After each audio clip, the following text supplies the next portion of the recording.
it, and then you move forward from there.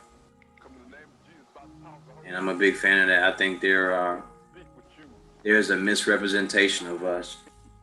Um, and I was talking to one of my friends earlier, Mike, in a conversation. I said people think that being black, like there's this big party that's going on, and they're invited, and it's not a party, and no one is invited because what we're going through is very, very serious, and it's very real. And people only want to come to the party. They don't want to come to the shit that actually matters to us. Exactly.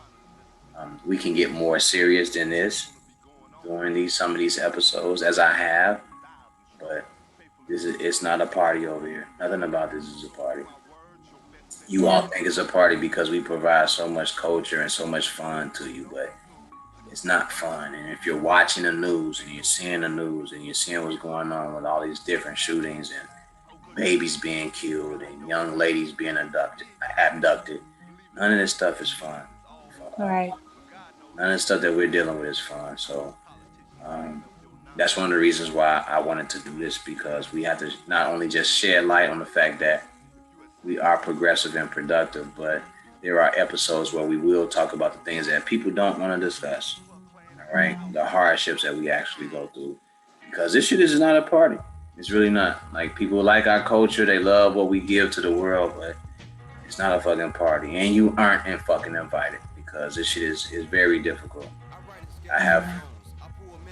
aunts, cousins, friends, sisters that think that they aren't protected, and they don't think men love them. They don't think that the black men love them. So Uh, it's not a party, and none of this shit yep. is cool. Agreed.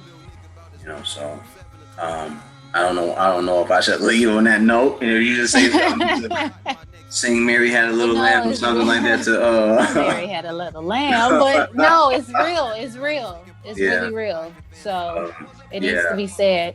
absolutely. And me and him were talking. Me and Mike was talking. And I'm just like, he said, "Man, you pulled so much out of me in that episode." And I was like, "I just wanted you to have a conversation with me and for people to understand, even though you may be where you are in life, that's where you are now. There's things that you went through and persevered to get you to where you are that made you the person that you are.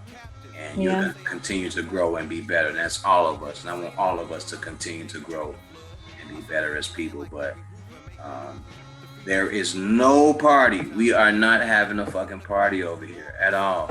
None of the shit that we are going through, none of the shit that we are experiencing is a fucking party. You all think it's a party, and it's really not. We are trying our best to make sure that we uphold some type of civility, and make sure that we take care of our families and make sure that we are the best representation of ourselves. The stuff that you all see on the TV and the music and everything is a part of what we do. It is not the main thing. It is not the things that we subscribe to or prescribe to. It is not us in our entirety. And it can be very frustrating for a person like me who thinks that the things that are being presented, guns and drugs and sex and prostitution, that's not us. I know you don't prostitute yourself. I know my sister Right. doesn't prostitute herself. I know my mom and my aunt don't prostitute themselves. And to see the images that are being portrayed in front of us, this shit is a facade and it's an illusion and it's not real. And for us as a collective, what we're doing now is more of a representation. So I struggled, came up from nothing, didn't have nothing, did a bunch of shit that I ain't happy of, never been arrested, never been to jail.